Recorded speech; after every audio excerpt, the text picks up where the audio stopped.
Hello, I'm Dr. Peter Johnson. I'll just be speaking to you a little bit about radiation protection. Now, there are various sources of radiation which can either be naturally occurring or technology based. Naturally occurring radiation include cosmic rays which are produced from stars in outer space, and for example, terrestrial radiation with the production of radon gas, for example. Technology-based radiation is that radiation that man produces. These can be found in consumer products, but may also be as a result of nuclear um, power generation or from nuclear weapons. And of course, medical radiation, which is what we're going to be concerned with mostly for this talk. Now, X and gamma rays fall within the electromagnetic spectrum, and that starts at one end with the widest wavelength radiation, which include radio waves, all the way to the other end with the shortest wavelength radiation, which include X and gamma rays. Visible light lies somewhere in the middle of the spectrum. All electromagnetic radiation can cause fluorescence in certain materials, resulting in the photographic effect, which is pretty much how we generate X-rays and other images using radiation, including photographs. As a result of the interaction with X-rays and various substances, you can have ionization and excitation of atoms, which can result in chemical and biological changes. For the purpose of radiographs, X-rays are produced by deceleration of electrons in a vacuum tube, and this is basically the case for all X-ray production in medicine. They can also be produced by the movement of electrons between two shells in the target material. This is opposed to gamma radiation, which is produced when an excited atom undergoes radioactive transformation or radioactive decay. Now, as a result of the interaction of X-rays with various tissues that absorb it, you can have various things happening. And this generally results in an ionization effect in these tissues, which can do one of two things. It can either cause direct damage to DNA, resulting in various mutations, or it can cause the formation of free radicals, which in of themselves can cause various damaging effects to tissues. The overall biological damage that occurs depends on the total energy deposited per unit area. And these changes can either be hereditary, meaning passed down to offspring in the form of mutations, or they can be somatic, which would be evident in the host which was directly exposed by this radiation.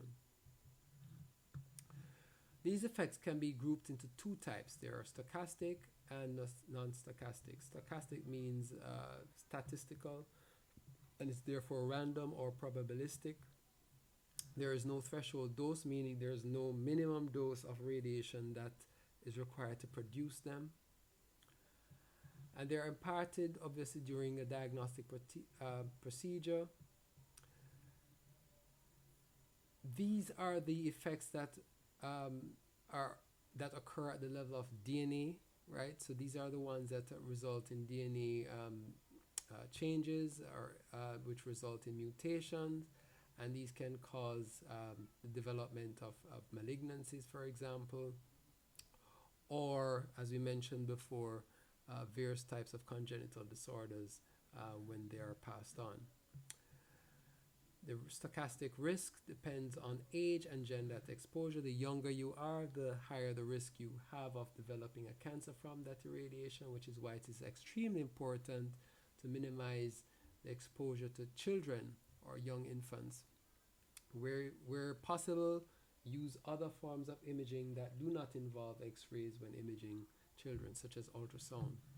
But there are certain tissues that are particularly at risk. So rapidly dividing tissue. So for example, your bone marrow, thyroid gland, the mucosa of your gastrointestinal tract, your gonads, etc. Lymphatic tissues. These are the tissues that are at the highest risk of developing DNA related injury as a result of stochastic effect. With non-stochastic, this is not a probability-based injury. This is dose dependent. So there is a threshold dose which is usually greater than 0.5 gray. Grays are the unit of measurement for absorbed dose, or the dose that you get from radiation.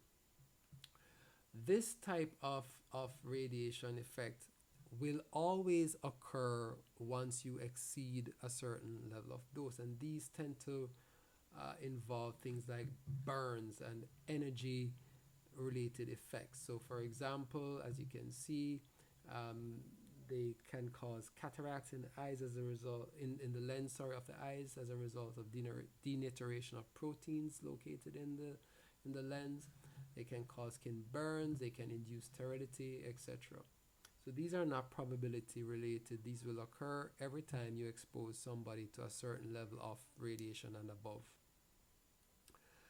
So radiation can cause problems, and we should not take it lightly at all, and should only be administered or utilized when you have good reason to do so. And this comes down to the basics of radiation protection. So we now understand what radiation can do.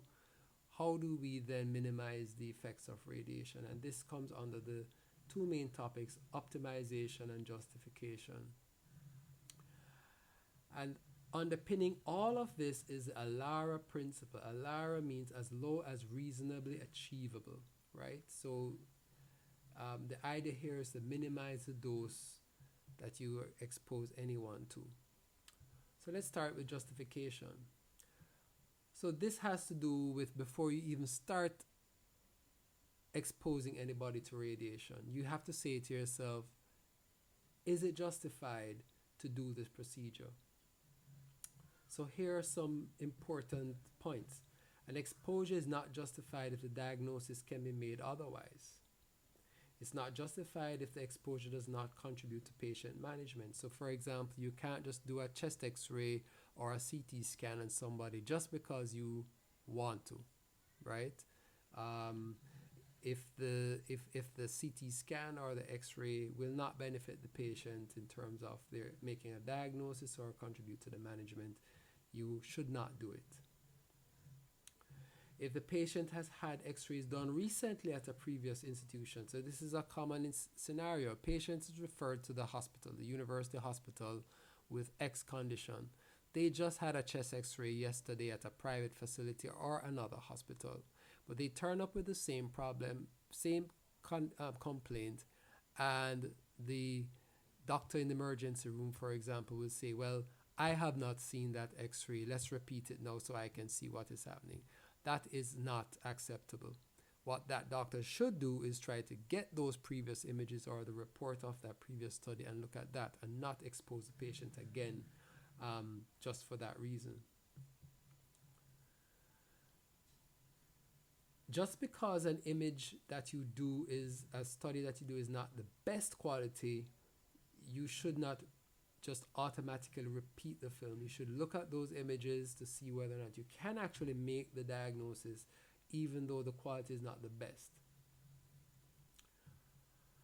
It's not justified for follow-up films if resolution of the underlying pathology would not progress in the time frame in question. So for example, if somebody has a pneumonia, it's going to take about a week for that patient to actually get better, etc. Right?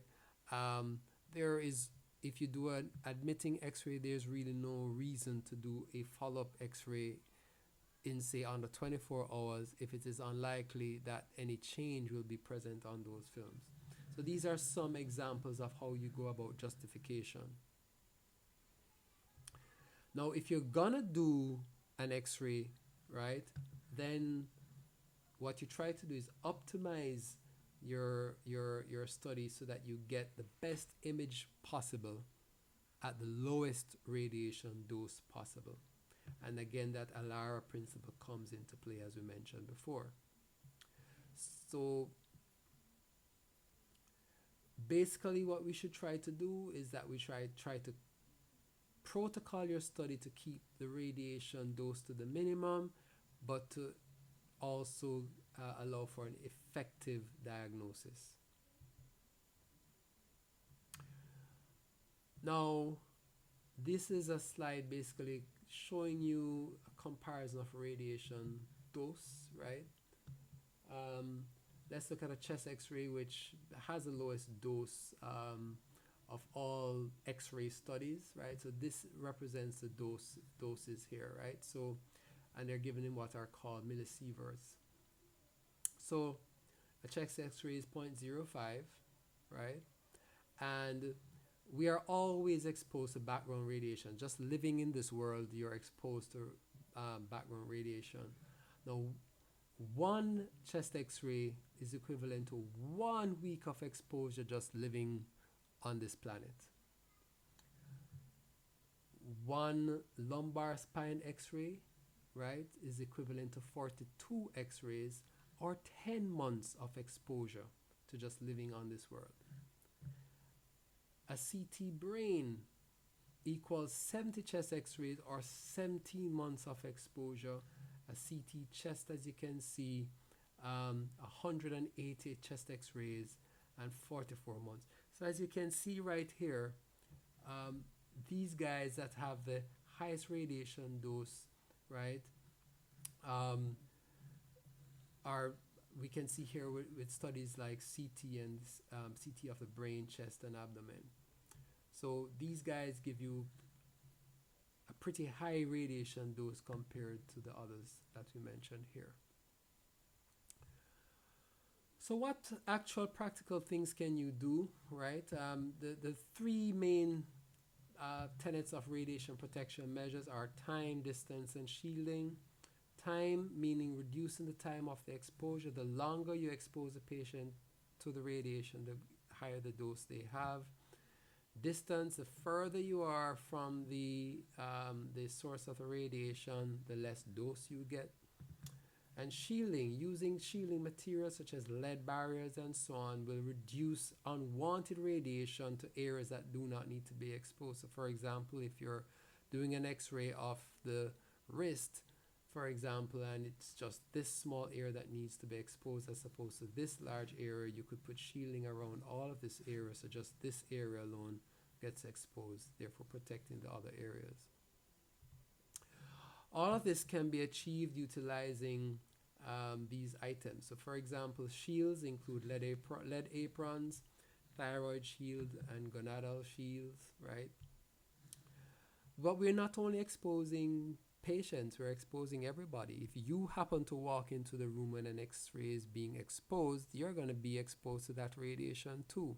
Or if you happen to have to be in the room, so for example, interventional radiology procedures where you are using the x-rays to guide you to do the procedures, the operator, the actual radiologist or the interventionist is being exposed to the radiation just like the patient. So everyone needs to be protected.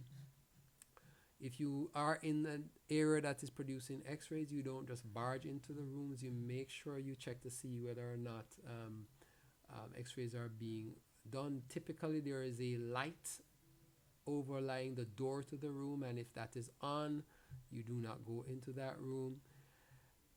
But you may not even know who is in that room. Somebody might be about to expose a patient, so it's important to knock on those doors to make sure that the person doesn't expose you accidentally.